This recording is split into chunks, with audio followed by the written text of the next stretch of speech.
Yay! It worked. Please, for the love of God, tell me that my microphone is working. I tried to listen to music in the bath, which I'm not that, how we uh, familiar with how to do that yet, like without making a mess. Like, I wrapped my tablet in a plastic bag or whatever, well, a Ziploc bag technically, and I had the cord going out the end. Um, but it's still, I'm not sure if the microphone dipped into the water and got royally fucked or not. I mean, I've been listening to music since then, and nothing's gone wrong, so I assume it's fine. But like, anyways, I spent the last 2 days. Uh, I was perusing through Tumblr. There are certain followers that I don't remember when I followed or how or why, but they're just there.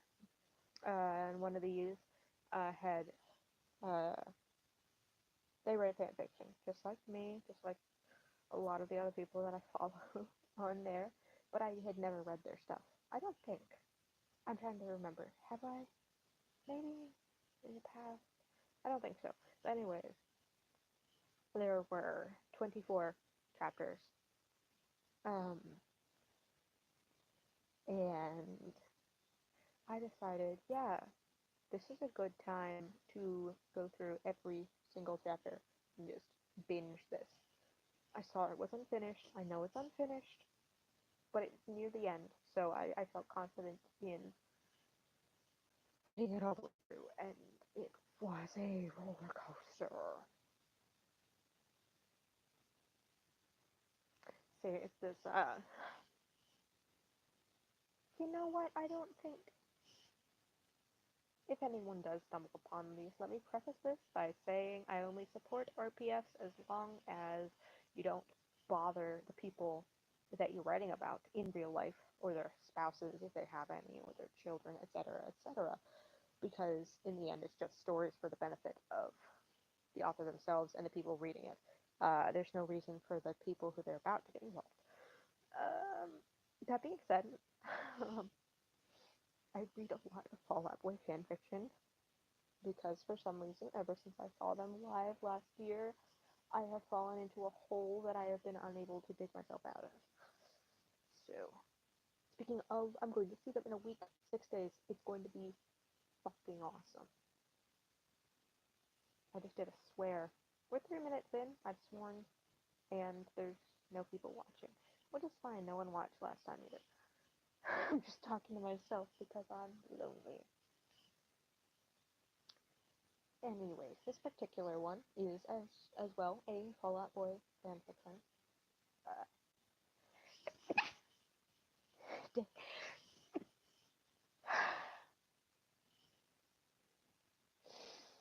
my allergies have been terrible, which is probably why I was crying half of the time I was reading this.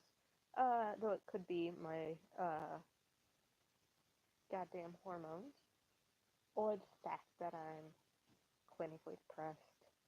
Any one of these factors could mean it. No, but they're an amazing writer. What was I saying? It was a Fall Out Boy fanfiction, 24 chapters. It was writer Pete, which is always a favorite of mine. It works so well. And then one that I haven't tried reading. I mean, I've read a lot of AUs, but I've never read a Mermaid AU for. Well, no, actually, I don't think I have. It's the first one, Mermaid Patrick. Technically, is it spoilers? No one's watching. 420 AU. Okay, read that last night. Okay, fuck. Um, hmm, yeah. Mermaid Patrick. Should I say it? I'm gonna spoil it because I need to talk about it. Okay, so he's actually a siren, and he's like the last of the sirens, and he's like this princess is being. Anyways, it doesn't matter because what is important is that they. It's a slow burn in in a in a good sense of the word. I usually can't stand slow burn fics because it drives me insane. A slow burn to me, when I'm writing, a slow burn is um, they meet in the first chapter and they don't fuck until the second chapter. That's a slow burn to me. So they kissed in the 14th chapter, and these chapters are not like dingy, like short chapters. Like sometimes I can bang out maybe like 500 words and call it a day. These are like 1,000, 2,000 at the very least. Like some of these were really long, and I was impressed. Um, yeah, so they kissed first in the 14th chapter, and honestly, oh, this entire thing has got me fucked up because like the symbolism of like the stars and the sun and the moon and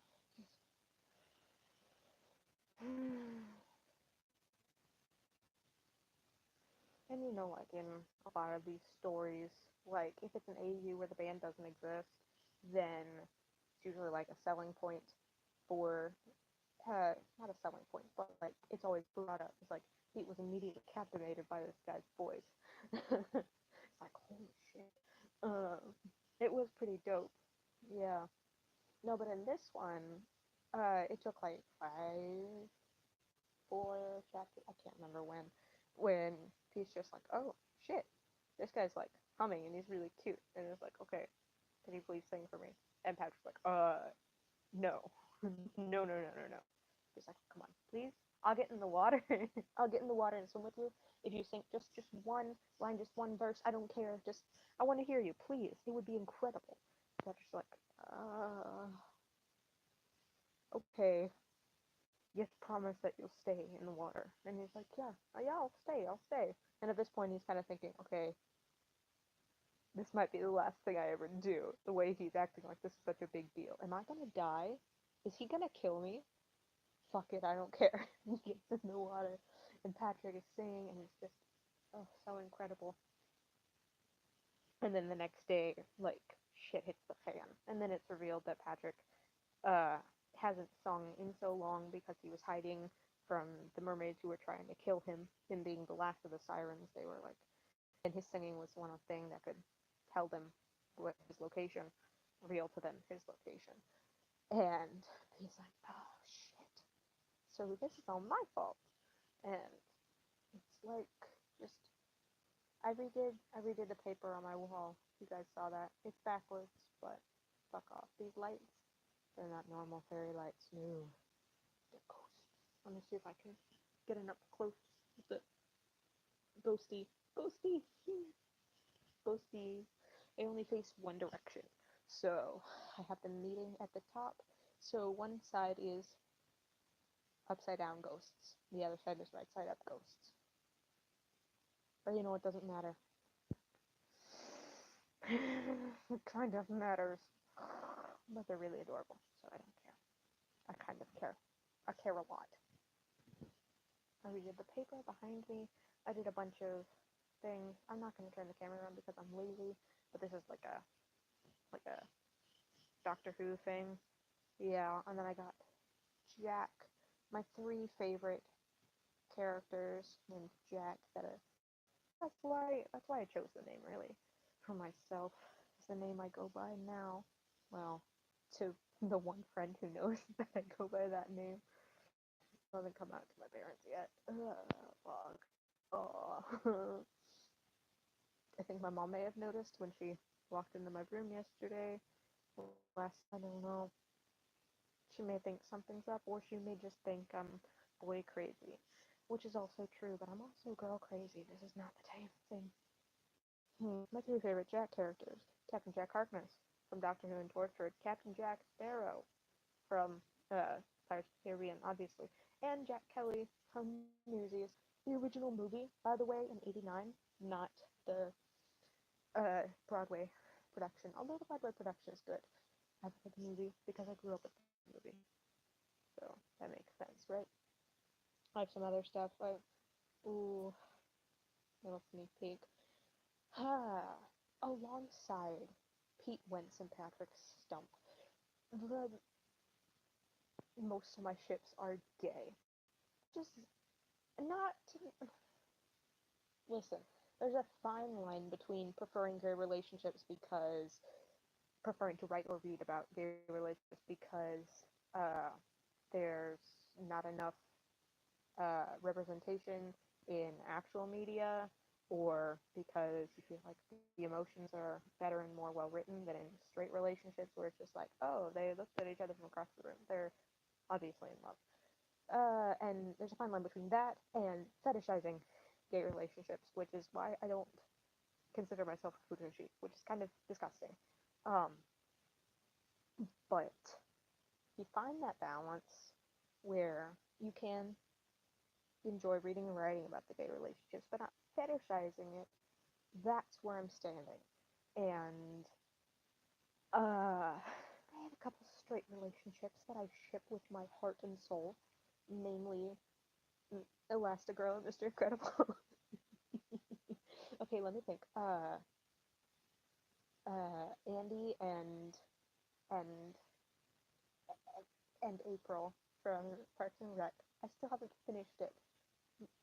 I'll be honest, I've seen like 3 episodes because my sister's the one who's really into it. But they're just so cute. Okay, Jim and Pam from The Office, obviously, we've got that whole thing going on. Uh, I I'll be honest, I ship Sam Winchester and Dean Winchester from Supernatural with literally anyone because they need happiness in their lives.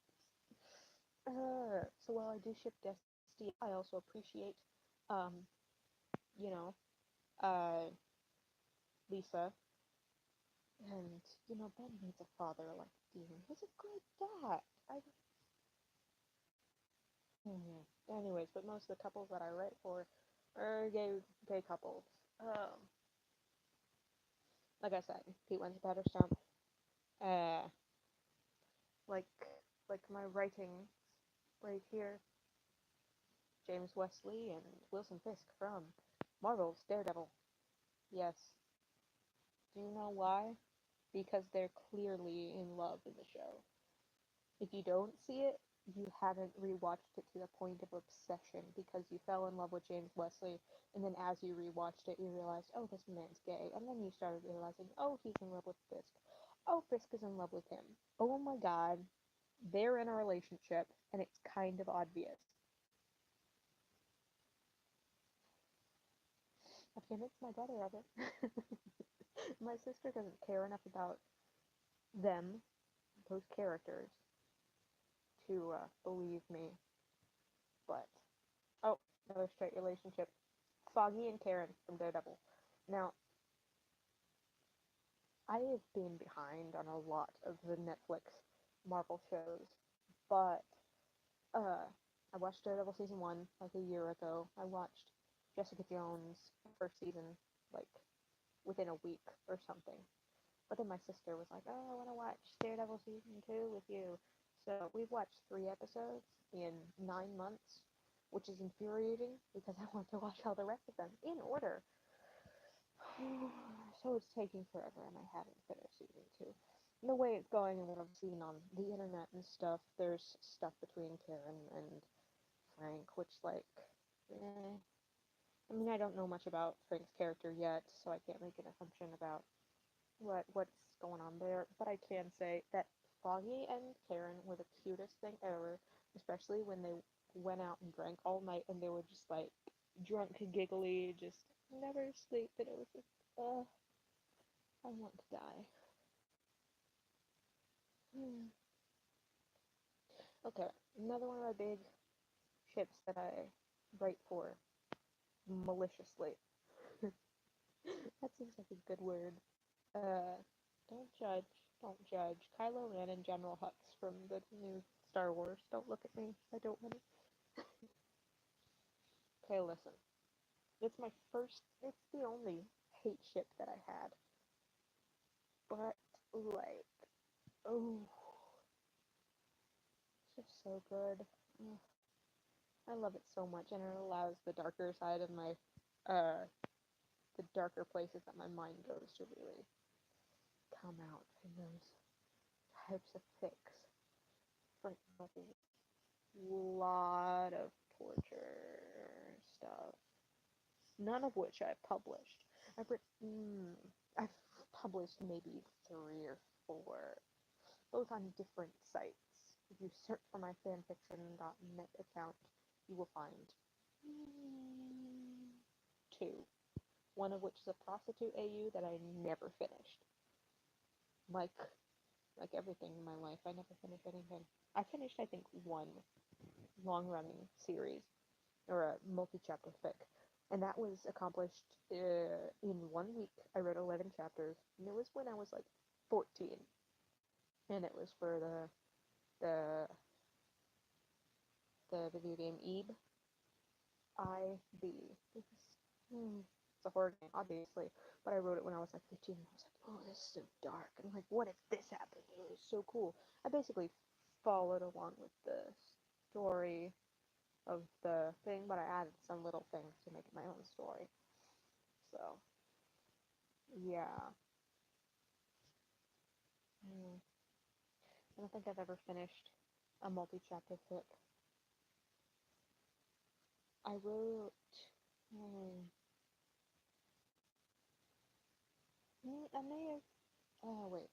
It was a Doctor Who one. I think there might have been 3 chapters, or maybe it was just 3 set sections that I had in my mind, but I released them all as one chapter.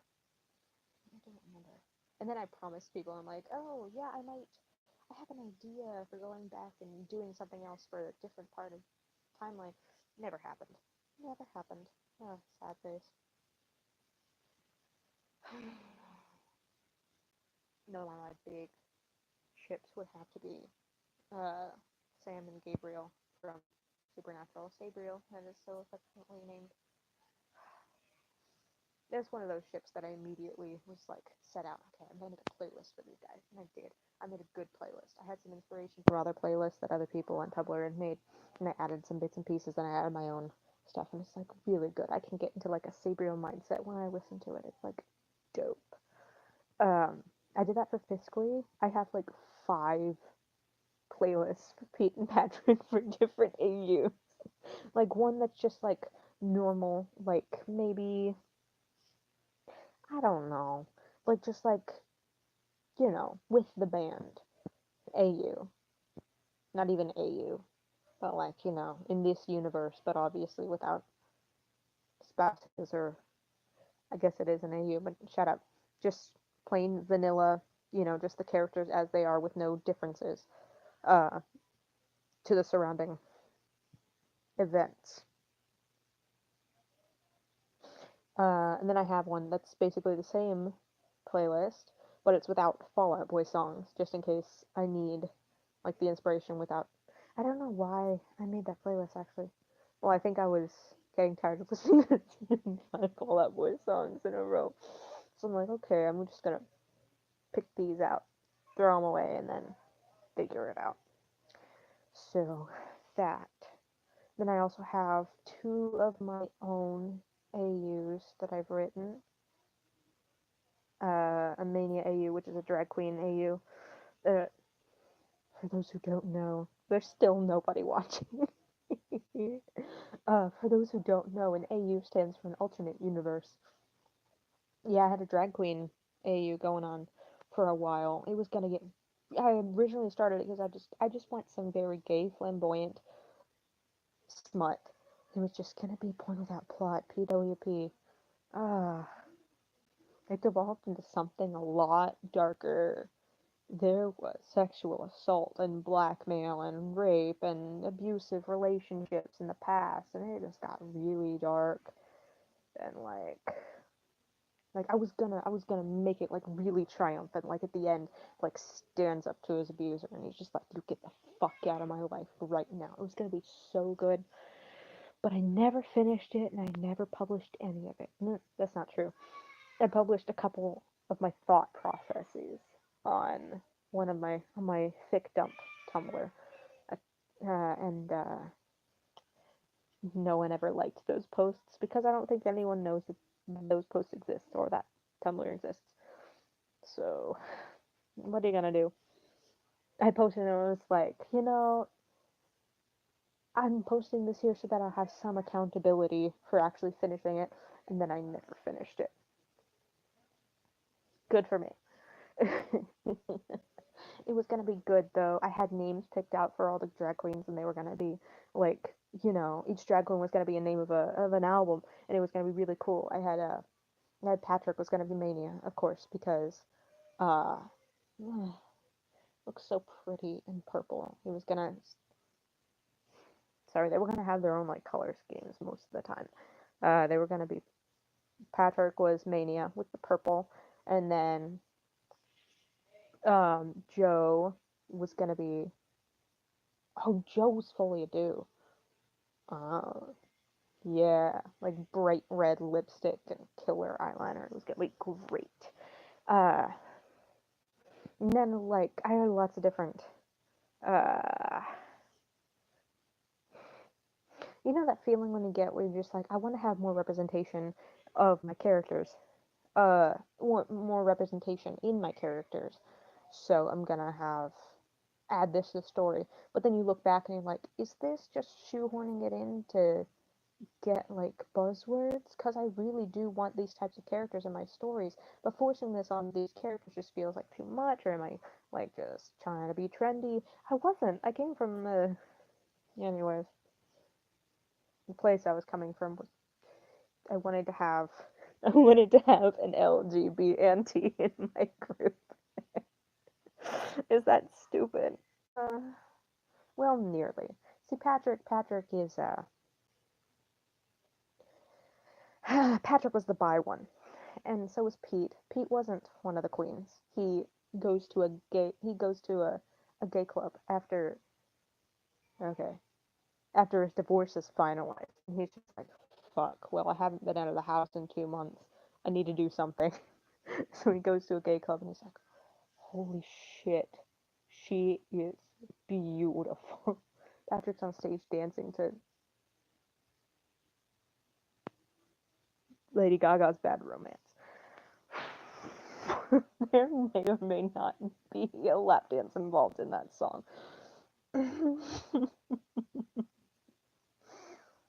Yeah, yeah, okay, where was I? And then Joe Tillman's Foley Ado. He was the straight guy in the group.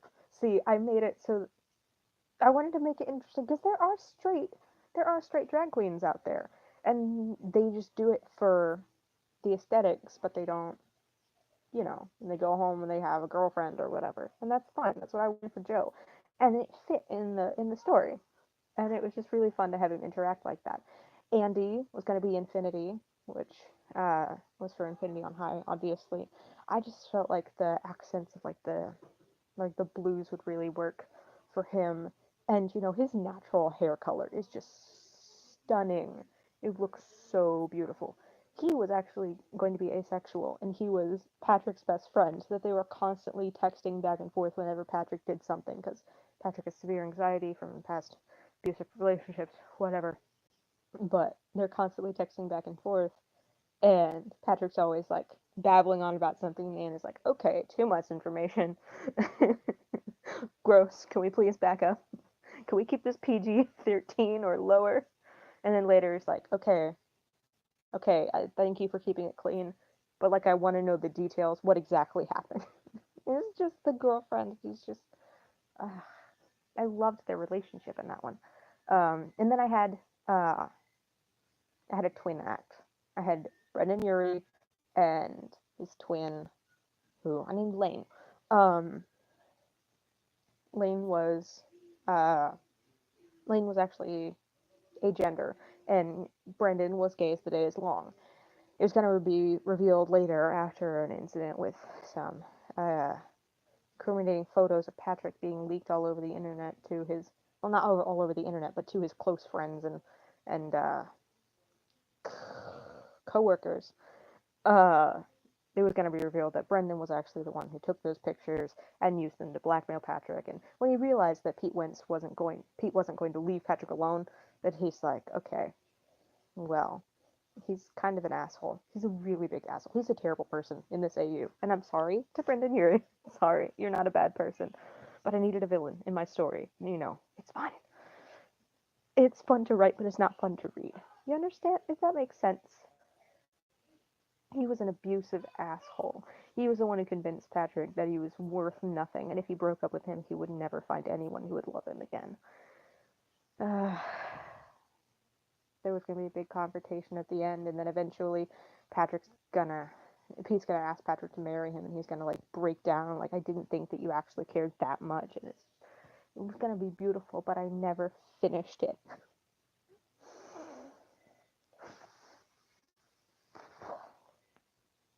Now that I've got all that out in the open, I have a lot. That was one of my AUs that I had in mind. Was I talking about playlists? Yeah, there was a lot of gay songs in that playlist. There was a lot of Ariana Grande and Lady Gaga. A couple Katy Perry. There was definitely some Alaska Thunderfuck 5000 and Willem Belli. And I think one or two like Miss Fame and RuPaul just to like keep it, you know. But mostly the disgusting parody ones that Willem made, like "Love You Like a Big Schlong." See, my thought process was that Patrick, to get into his drag persona, he listened to those songs, and he liked to listen to the disgusting ones when Pete was curious, is like, how do you do that? He just listened to disgusting ones to like make Pete blush, basically. It was adorable. I really liked the idea, but I'm not good at finishing things, and that's what sucks. I had one more long-running AU idea that I still had in the back of my head, that I love very much with all my heart and soul, was the what I affectionately referred to as the aggressively sheltered AU, or the or what the fic was called. It was "You Think Frank E. Peretti is edgy," and it goes along with uh, waiter Pete meets this kid, uh, college freshman, who is this aggressively over sheltered, overprotected, uh, previously homeschooled 18-year-old kid who is terrified of literally everything because of severe anxiety, social anxiety, and just generalized anxiety. And he's he's starting to go against his mom's wishes. He dropped out of a class because he was being overworked and was about to burn out. He dropped one of his classes. He somehow managed to get the refund for the money set in a separate account and get his own debit card so that he had a little bit of his own spending money because he was still being fully supported by his mom. His mom paid for everything. There was all this stuff going on. He was being rationed with food because his depression had gotten severely bad. It was an entire. I have an entire timeline set up for what happened. Anyways, all this to say, he's very gay, but his mother does not like that. Obviously, uh, she's the very conservative white suburban mother, Christian. Um, there was a lot of shit going on. Is Pete's like, oh, this kid's cute. And as he grows to learn him and like gets fascinated by his life or whatever, he slowly realizes, okay, that's not so great. Okay, that's really not great. Okay, that's borderline abusive. Okay, that's actually abusive. Okay, I need to get you out of there as fast as possible. And yeah, that one goes to a really dark place, and it's one of the ones that was really weird for me when I was writing out like the outline. Not exactly an outline, but I have a notebook that I fill with like bits and pieces of information that I use. And I was like writing it out and I'm like, oh shit. Like this is really bad stuff. Where did I get the idea for this? And then I'm like, oh, right. Some of this stuff happened to me. And it's just like really fucked up. Yeah. But any way to work through stuff is okay, I guess, as long as I'm not hurting myself, maybe. Um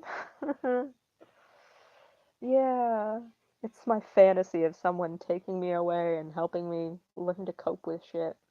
Uh, Pete Wentz is Patrick's hero in this one, and I wanted to go over like the end of the fic would be things coming to a head. Patrick's mom, uh, forcing him to pack up to leave for conversion therapy, like conversion therapy camp. And Pete runs over to his house and like calls the cops. It's just like, okay, I heard over the phone. She hit you. She's yelling at you. You're terrified. I know this. You can come with me. You're an adult. She doesn't have any claim over you. Please. Just, I don't want you to be hurt anymore.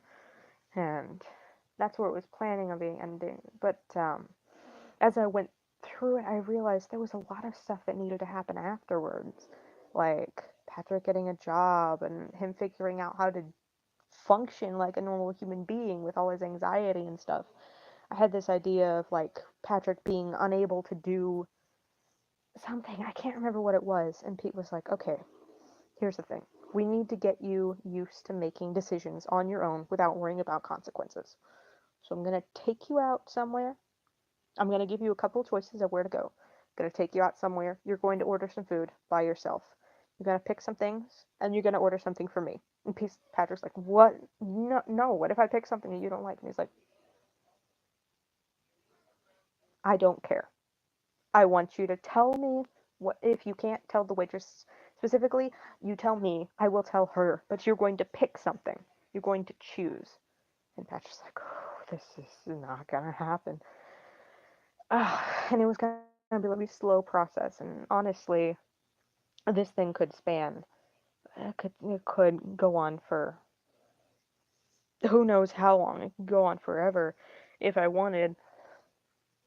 I had this notion in the back of my head where I'd write a sequel where it's like Patrick's slowly starting to get better, but then uh he starts getting more and more into this uh like more invested in the BDSM community, and he's like wanting Pete to be his dominant, and then Pete realizes he's using that as an unhealthy coping mechanism to have Pete control his life.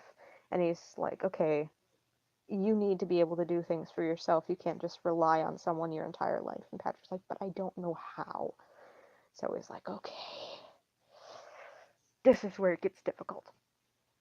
And it started out as a cute fluff piece. Again, I just wanted a cute little inexperienced Patrick to be like, it's just. I did have some. The idea.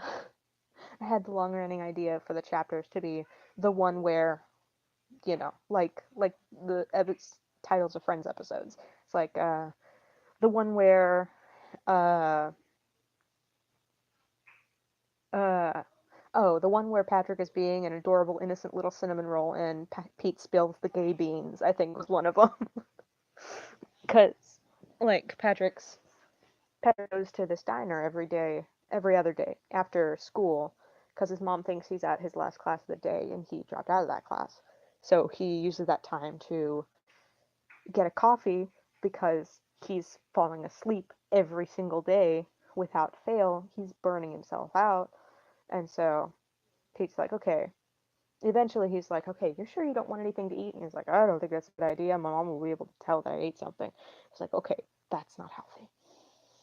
No, but like Pete, he always goes to sit down in Pete's section of the cafe, not the cafe, the diner, and he's like, okay. And so he starts like taking breaks so he can sit down with him and like discuss his classes, try to break him out of his shell a little bit, get to know him better. And Patter starts waxing poetic about his favorite book that he always rereads because it's just so fascinating. And it's one of the books that I used to enjoy as a kid, as a very Christian but also very interested in horror elements child, which is the Cooper Kids Mysteries, the Cooper Kids Adventures by Frank E. Peretti, which is uh, Patrick describes it sort of as like, okay, so there's this missionary, and he has these two kids, and they go all around the world looking for like they go to debunk mysteries and stuff that people are thinking, oh, it's just like a god or a ghost or a curse or something, and it always turns out to be something completely natural, and they go around spreading the message about God, and it's really good, and it's also kind of scary, but I kind of like it, and it's fascinating. And his favorite is book 6, The Deadly Curse of Toko Ray, which was one of my, no, books 5, which was my favorite. when I was a kid. And he's like, there's these creatures called Carvies, and it turns out that what was making the people go crazy wasn't actually a curse, but in fact these little spores. And the Carvies were actually the secret to reversing the effects that the spores had on people. He was like getting really excited about it, and Pete's just like sort of leaning across the table like, you're really cute when you're excited. And Patrick's like, oh, what? It's like, you're really cute when you get excited and stuff. You're a cute guy, Patrick. Patrick's like, uh, um, could could you go get my uh could you go get the check, please? And he's like, yeah, okay. He gets up, he comes back, and Patrick left like a handful of bills on the table and just bolted out. And Pete's like, I don't know what the fuck happened, man. Like, he was here 1 second and then he's just gone.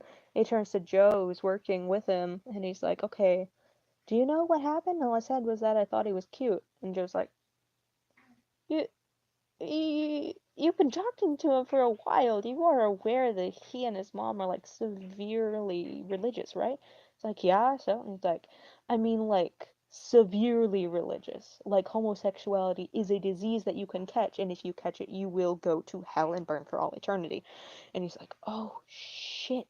He thinks I was flirting with him. I mean, I was. But I like originally with the intention I was trying to get into his pants, but now I just like wanted to get to know him, and he's like really cute, and I kind of like him. And he's like, oh fuck, he has to run out and get him and stuff. It started out really cute. Eventually, I think there was one where like, uh, well, there was one chapter I remember specifically because I posted the title to my Tumblr just to see what kind of reaction it would get, and it took a while, but a couple people were like, "This is actually pretty funny." That's the first chapter I wrote fully, I think, and then I fleshed it out. I recorded the audio, the dialogue. Don't try to look for that on my Tumblr because it's horrifying. Don't look that up. My voice acting so bad. No, the chapter was called um the one where uh I think the one where hmm, something like Pete tries to break Patrick more out of his shell and teaches him what the fucking orgasm is. Yeah. Ah, drawing from my experiences in a bad way again, you know? All this Christianity shit. Coming from this place is really weird. But I really like that IU and I hold on to it from the very core of my being. Those are the two playlists that I have that are based on two of my own stories. That was a really long roundabout way of saying that. Have I been sitting here for 20 minutes waxing poetic about my random, sporadic AUs? Yes. Do I regret it? Maybe. Then, of course, I have another playlist devoted to Pete and Patrick, but it's the Mermaid, or Siren Patrick, writer Pete AU, which is called Before It's Voiced. If you want to look it up, I can't remember the author's name right off the top of my head, but if you search that, I really like the tags because it's like all this stuff, and then it says underwater blowjobs, and the next tag is I love how that's already a tag. Uh, my favorite tag that I've ever used on AO3, Archive of Our Own, would have to be, is this an AU? Bitch, it might be. I've used that because originally it was going to be like a much later down the road AU of my aggressively sheltered AU because it was like in that realm of like slightly unhealthy BDSM relationship, and I didn't know when you were coming back, so I panicked, and I have no impulse control because I have anxiety, and once I start doing things, then I just do everything, and it's kind of crazy, and it kind of went out and got, anyways. I've been rambling for far too long. I needed to talk about all this stuff out loud, because I used to have my voice memos on my old phone, but now I don't have those anymore. And now this is a lot easier because I don't have to save them to my phone, but they're out there still. If anyone wanted to watch this, they could. Um, I may I may actually post the link to this on my Tumblr or something, just so people can get an idea of where my stories are coming from. I have another AU that I'm supposed to be writing a second chapter for. I promised people, I posted it 6 months ago saying, okay, I'm gonna post the second chapter. It should be done by this weekend. It's been 6 months. I haven't finished it. It was supposed to be like a blowjob and some rimming, I think. But it didn't go as planned because I started writing. It was like, okay, I got the idea. I know where I'm going with this. I've got some snippets of dialogue I want to throw in here. And then it just kind of devolved into, I don't know what I'm doing. I've written smut in the past. I've written a lot of smut in the past. Some I haven't published, some I have. Most of the smut that I publish, I do get great feedback for, so I'm not trying to brag. I get feedback for most of the smut I publish, so I'm not bad at it. I know I'm not bad. Um, I don't know. Yeah, like I got Patrick on his knees and then just done. Like nothing. It was a really cute AU too. Like I had this idea it was gonna be sweet because it was like an established relationship, like an engagement announcement, and they were like kissing on stage, and it was the cutest thing, and it was. I really liked it, but I still haven't finished the second chapter, and I feel so bad because there were a lot of people that like subscribe to it or whatever the term is on AO3 like within the first couple days that I had it up, and it's been 6 months and I haven't done anything since then. I don't think I posted it. No, I posted a couple of things since then. One really depressing thing and one really depressing for another reason. Ugh. I wrote up a story that I needed to hear for myself. And like hardly anyone read it. But that's okay because it was for me, not for you. Anyways, I think I'm gonna go. I'm getting really tired. I'm emotionally drained from talking about all my fan fictions. So, bye. Just gotta figure out how to turn this off again. I get every time. I do the boop, and okay.